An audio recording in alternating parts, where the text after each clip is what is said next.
welcome back to our channel, and we have Partvi today with us. Hi everyone. Hello, and we are going to do another video of Vijay Thalapathy. So this is the one that's in Hindi, 30 amazing facts of Vijay Thalapathy. So let's check this out. Let's start.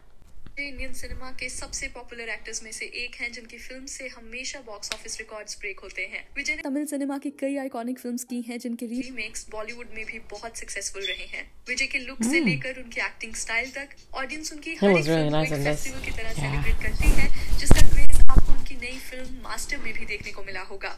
इस video में हम आपको थलापति विजय की life से जुड़े 30 facts बताएंगे जो शायद आप नहीं जानते हो। तो आपसे रिक्वेस्ट है कि इस वीडियो को आप एंड तक जरूर देखें। I'm coming for you.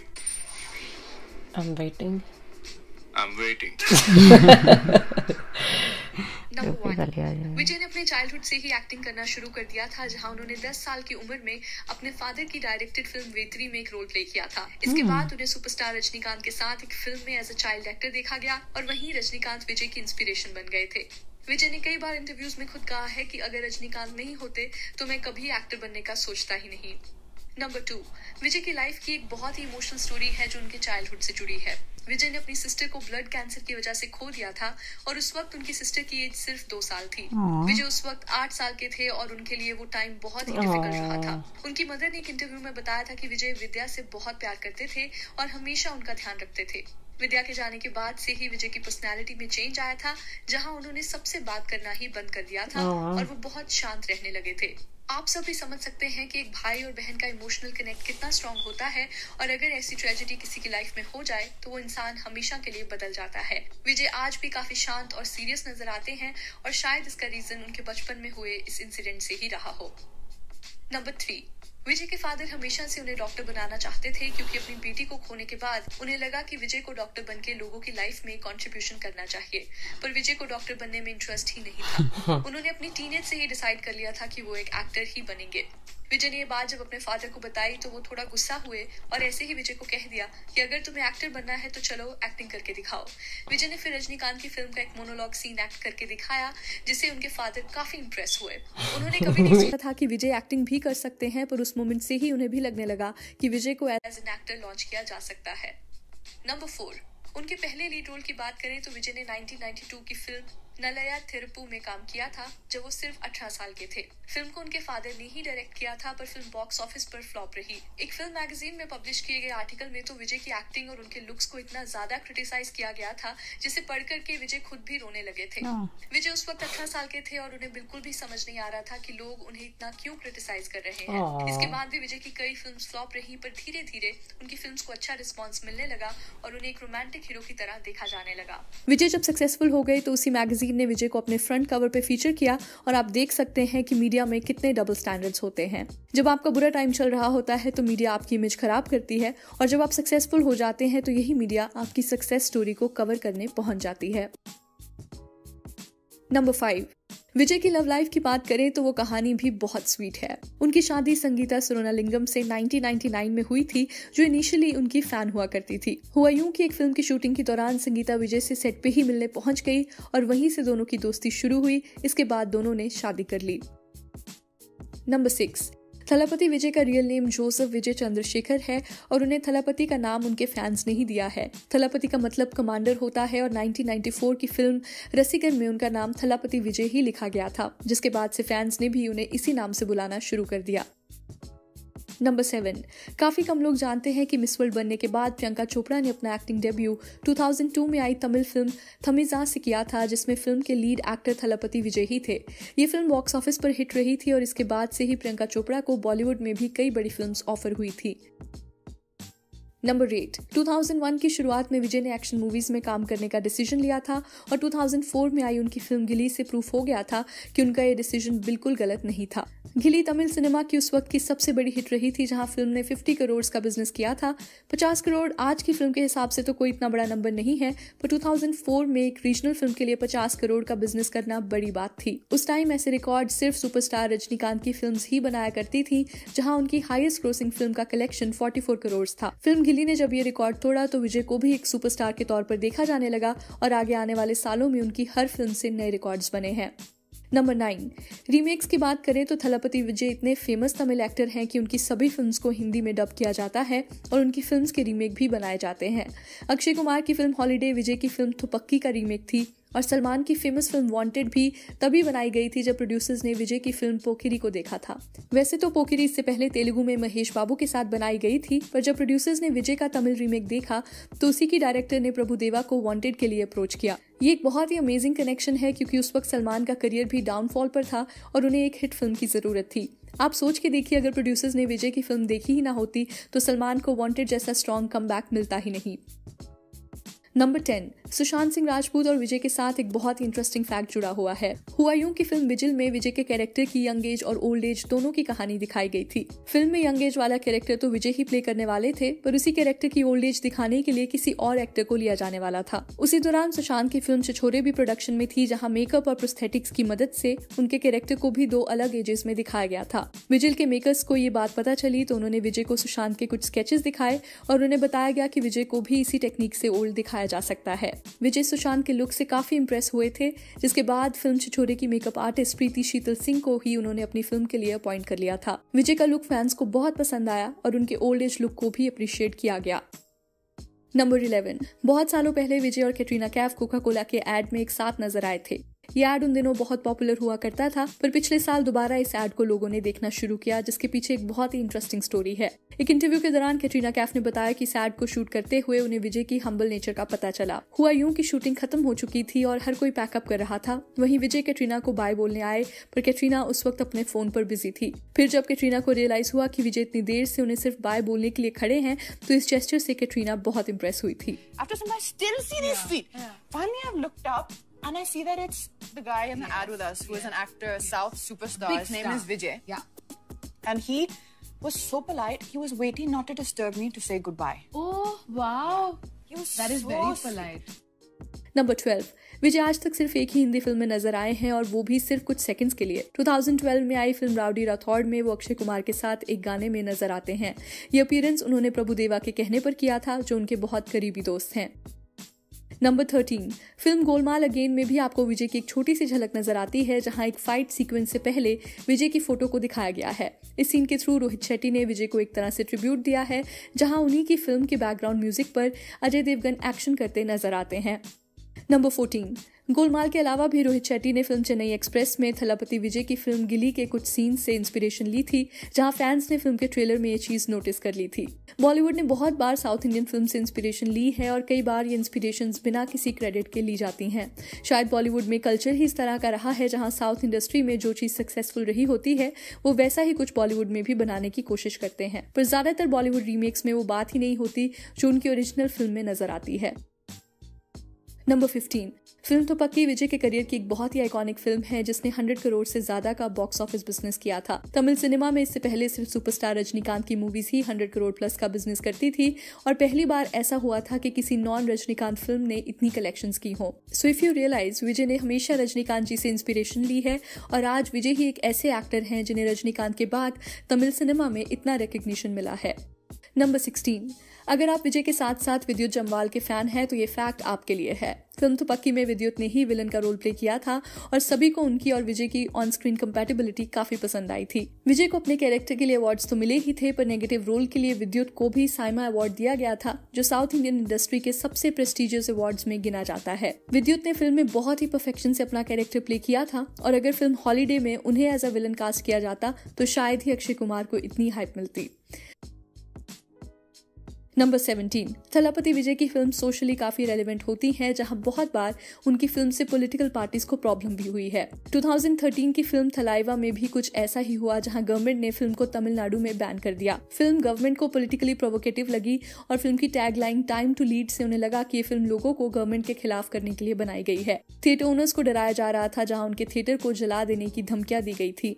इन सभी चीजों को देखते हुए विजय ने एक वीडियो लॉन्च किया, जिसमें वो फैंस और गवर्नमेंट से फिल्म की रिलीज के लिए रिक्वेस्ट करते नजर आते हैं। थलाइवा को फिर एक हफ्ते बाद कुछ सीन्स और डायलॉग्स चेंज करके रिलीज कर दिया गया, पर तब तक ऑलरेडी फिल्म की पायरेटेड कॉपीज मार्केट में आ चुकी थी, जिसकी वजह से फिल्म को काफी भारी लॉस हुआ। फिल्म ने 100 करोड़ तक का कलेक्शन किया, पर जिस तरह से इसकी हाइप थी, सबका मानना था कि फिल्म 200 करोड़ तो आराम से अर्न कर लेगी।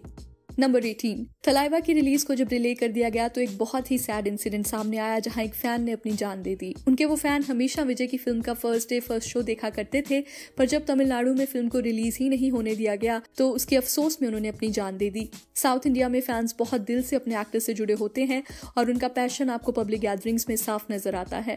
वी होप आगे ऐसे इंसिडेंट्स ना हो और कुछ फैंस भी इन चीजों को रियलाइज करें कि your real life is more precious than a release of film. Number 19, 2015 में दोबारा विजय कंट्रोवर्सी में आए जहां फिल्म के रिलीज से एक दिन पहले ही उनके घर पर इनकम टैक्स की रेड की गई।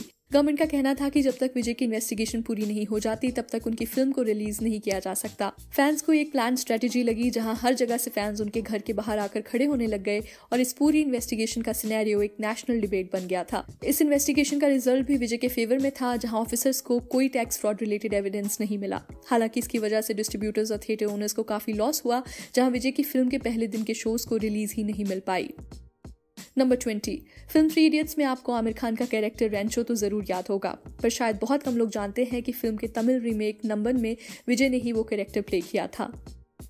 नंबर 21, रश्मिका मंडाना, जिन्हें आजकल नेशनल क्रश ऑफ इंडिया के टैग से भी जाना जाता है, उन्होंने एक इंटरव्यू में कहा था कि उनके खुद के क्रश हमेशा से थलापति विजय रहे हैं। ऐसा माना जा रहा है कि फ्यूचर में दोनों साथ में एक फिल्म में आने वाले हैं और आप भी इसके रिगार्डिंग अपना ओपिनियन कमेंट्स में जरूर दें। I've always loved Vijay Thalapathy. Okay. Like major crush. कष्ट అయితే नंबर 22, विजय एक फिल्म की शूटिंग के लिए यूएस गए थे जहां उन्होंने टॉम क्रूज के बीच हाउस में विजिट किया था। उस घर की लोकेशन और उसका आर्किटेक्चर विजय को इतना पसंद आया कि उन्होंने एग्जैक्टली वैसा ही घर अपने लिए चेन्नई में बनाया है। नंबर 23, थलापति विजय हमेशा से ही सोशल वर्क में सबसे आगे रहे हैं और जैसा कि हम सब जानते हैं कि 2020 में कोविड की वजह से पूरी दुनिया को कितनी मुश्किलों का सामना करना पड़ा। इसी बीच विजय ने 1 करोड़ से भी ज्यादा का डोनेशन रिलीफ फंड्स को दिया था और साथ ही साथ उन्होंने अपने फैंस को भी फाइनेंशियली हेल्प किया जो लॉकडाउन की वजह से फंस गए थे। नंबर 24, जब 2008 में आईपीएल लॉन्च हुई तो विजय चेन्नई सुपर किंग्स के ब्रांड एम्बेसडर थे। कॉन्ट्रैक्ट खत्म होने के बाद भी विजय कंटिन्यूसली टीम को सपोर्ट करने आया करते थे और इस साल आईपीएल से पहले उनकी एक वीडियो वायरल हुई जहां वो क्राउड में चीयर करते नजर आते हैं। इस वीडियो को देख के सब इतने नॉस्टैल्जिक हो गए कि ट्विटर पर विजय को लेकर ट्रेंड बन गया, जिसका क्रेज देख के ऑफिशियली सीएसके ने उन्हें as a brand ambassador sign कर लिया था। नंबर 25, फिल्म बिगिल में वो एक फुटबॉलर के कैरेक्टर में नजर आते हैं और इस रोल के लिए रियलिटी में उन्होंने फुटबॉल के ट्रिक्स सीखे थे। अगर आपने पेले और $1 मिलियन आर्म जैसी स्पोर्ट्स फिल्म्स देखी हैं तो उसी फिल्म के स्पोर्ट्स कोरियोग्राफर ने विजय की फिल्म बिगिल में उन्हें फुटबॉल की ट्रेनिंग दी थी। नंबर 26, विजय की खुद की प्रोडक्शन कंपनी भी है जिसका नाम वीवी प्रोडक्शंस है। डबल वीवी इनिशियल का मतलब है विद्या विजय प्रोडक्शंस, जिसका नाम उन्होंने अपनी सिस्टर की याद में रखा है। इसके अलावा विजय ने अपनी डॉटर का नाम दिव्या रखा है जो उनकी सिस्टर विद्या के नाम से ही मिलता है। नंबर 27, साउथ इंडियन इंडस्ट्री के फैंस की बात करें तो शायद पूरी दुनिया में उनके जैसे पैशनेट फैंस आपको कहीं देखने को नहीं मिलेंगे। केरला में एक फैन क्लब ने विजय के लिए 175 फीट लंबा कटआउट बनाया जिसमें लाखों रुपए लगे थे। ये सभी पैसे इन फैंस ने खुद कंट्रीब्यूट किए थे। इसके अलावा भी विजय के फैंस उनकी फिलॉसफी फॉलो करते हैं जहां इसी तरह पैसे कंट्रीब्यूट करके वो सोशल कॉजेज में मदद करते हैं। ऐसा आपको सिर्फ साउथ इंडस्ट्री में ही देखने को मिल सकता है जहां एक्टर्स के अलावा फैंस भी उनके नाम पे चैरिटी वर्क और सोशल काम करने में बिलीव करते हैं। नंबर 28, विजय ने 2013 से इंटरव्यूज ही देना बंद कर दिया है। उनका मानना है कि वो सीधा फैन से कनेक्ट करना चाहते हैं, इसलिए वो अपनी हर नई फिल्म के प्रमोशन के लिए फैन इवेंट ऑर्गेनाइज करते हैं जहां वो सीधा अपने फैन से ही इंटरेक्ट करते हैं। ये बहुत ही रेयर फैक्ट है क्योंकि फिल्म प्रमोट करने के लिए एक्टर्स हमेशा इधर उधर लगे रहते हैं, पर विजय की फैन फॉलोइंग ही ऐसी है कि उन्हें शायद इंटरव्यूज देने की जरूरत ही नहीं पड़ती।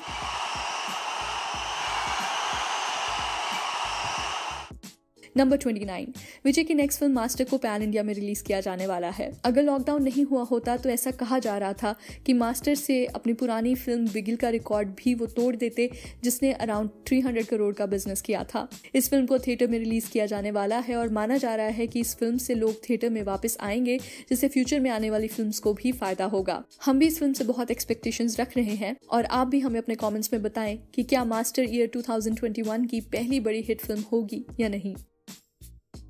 नंबर 30, विजय मासेस में इतने पॉपुलर हैं कि उन्हें बॉलीवुड में भी कई बार फिल्म्स ऑफर की गई हैं, पर कभी भी उन्होंने बॉलीवुड में इंटरेस्ट नहीं लिया है। विजय का मानना है कि उन्हें बॉलीवुड में जाने की जरूरत ही नहीं है, क्योंकि तमिल इंडस्ट्री ही उनके लिए सब कुछ है। हमारे ओपिनियन में भी विजय को बॉलीवुड से दूर ही रहना चाहिए और अपनी फिल्म्स को ही हिंदी में रिलीज करना चाहिए। विजय मासेस को पसंद आने वाले एक्टर हैं, जहां बच्चों से लेकर बूढ़े लोगों तक हर कोई उनकी फिल्म्स को देखना पसंद करता है। अगर वो बॉलीवुड में आते हैं तो श्योरली उनके फैंस उस हिंदी फिल्म को हिट बना देंगे, पर हमें नहीं लगता कि बॉलीवुड उनका स्टारडम संभाल पाएगा। इसलिए विजय आप उधर ही रहें और अपने स्टाइल से पूरी इंडियन इंडस्ट्री को इन्फ्लुएंस करते रहें। वीडियो खत्म करने से पहले आप हमें बताएं कि आपकी थलापति विजय की फेवरेट फिल्म कौन सी रही है और आगे आप किस सेलिब्रिटी की फैक्ट वीडियो देखना चाहेंगे।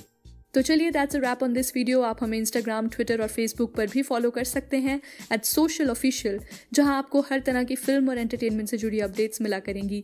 ऐसी और भी इंटरेस्टिंग वीडियोस के लिए देखते रहिए सोशल, हर उस चीज़ के लिए जो आप जानना चाहते हैं।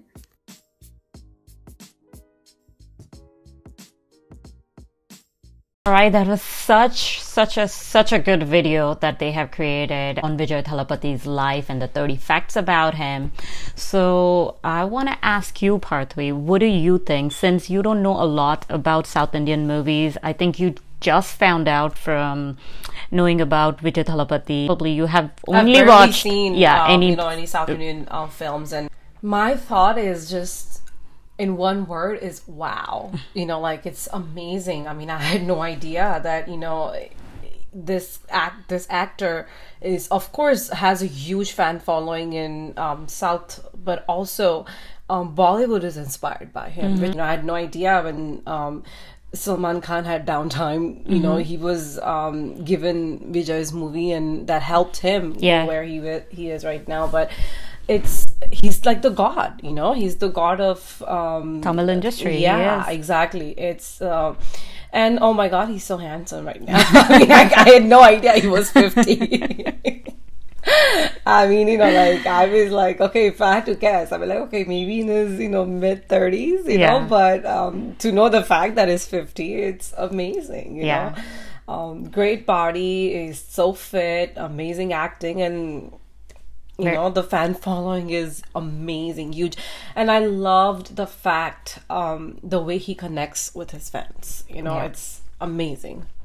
I don't think anybody in Bollywood has done that, like the fan show, right? Nope. I've never heard about it. Like, this is the first time I heard that there's something, a concept that a new concept that he brought, that you're actually, the way you want to promote your films, you want to connect directly with your audiences, and that's what makes sense, right? Like, if you're a superstar, you don't need really it. You don't need all these promotional events and all that. Just do one. You just tell your friend that you're this, absolutely. It was, and look at the crowd that gathers. He has a die-hard fan following. I was like, ooh, wow, like, this is the true superstar. Like, you don't need anybody, you don't need any big promotional events to go to. You're going directly to a fan show, which is, I loved it. I loved that concept. And I feel like, even as an actor, right, like, he's one of those superstars who has struggled from the beginning, right? And even now at this stage where he is like a legendary actor, he's still struggling in a way that his movies are not released due to like political agenda, and he gets sucked into all this politics. But because of the fan following he has, nothing can stop him. Nobody can stop him. Exactly. Nothing can stop him. But like, to the point that you brought about his struggling days, like, we saw his pictures of how he looked in his probably 20s and the way he looks now in his 50s, it's like a vast difference, you know. Like, I feel like in his looks and his career, he's just gone up, he's not he has not looked back, So did you know Holiday movie was a remake? No idea. Nope. No. Wanted, Holiday, the Priyanka Chopra's first movie. That was amazing. I didn't know either. We need to check that out. I want to see that movie now. And even Katrina Kaif in that ad, the Coca-Cola ad, like, wow. Now we need to go back and visit. And it's like, exactly, and being where he is such superstar, the god. Even Katrina Kaif mentioned that, you know, he waited out there to say just goodbye. Like that was such a humble, you know, gesture of him. And I guess that's the quality, that it's just not that he is just a superstar like on screen, but even on like real life, he's such a humble person. So he's probably a simple person, and he also does like socially also. Correct. He helps the community a lot. So it's like people just loves him for real. It's just not about his real life, but also like in real life they love him so much. And it's just amazing. I think I have seen such a fan following. Correct. Like I've seen it for Rajinikanth, because we know Rajinikanth is Rajinikanth. Right. But to know that he's following him, and he's like the second face of Tamil industry. And the fun fact is that he was a fan of Rajinikanth. Yeah. Right. Another point from there, like we know that how hardworking he is, and he's very determined, and it was surprising to me. I mean, I wouldn't say a little surprising. I had doubts that he probably, the Bigil fact that he brought up, that he learned all the tricks. So I wasn't sure. I was debating in my head when I did a trailer review for Bigil that did he do this, or is it like done by professional? But it was amazing to know that actually he learned it. I loved it, you know, like he was doing it with such ease, like, you know, he got this, you know. He was I loved to watch that part where he's kicking and playing with the ball, and, you know, with his going all the way up his head, and, you know, he made it like if he's in a real coach for the football. And like we see like this is definitely possible by editing. You don't have to do that much hard work. Like you get a professional do it, and just, you know, in the editing they make you look like you're doing it. But the fact that he did it, he tried, you know, he wants to the intent behind it, that he wants to learn that, you know. It's just it's good to know. Yeah, absolutely. All right, I guess that's all from my end. Is there anything else? There is so much more, so sorry if we missed anything, but we tried to, you know, cover it. I mean, I don't have anything else. But I loved the fact that he has such a huge fan following, and he's such a humble person and a great actor. All right, thank you for watching the video with us. I hope you guys enjoyed watching the video as much as we did. If you haven't already subscribe the video, press on the bell icon so you get the notification for our next video. All right, so we will see you in our next video. Have a good day. Thank you. Bye. Bye.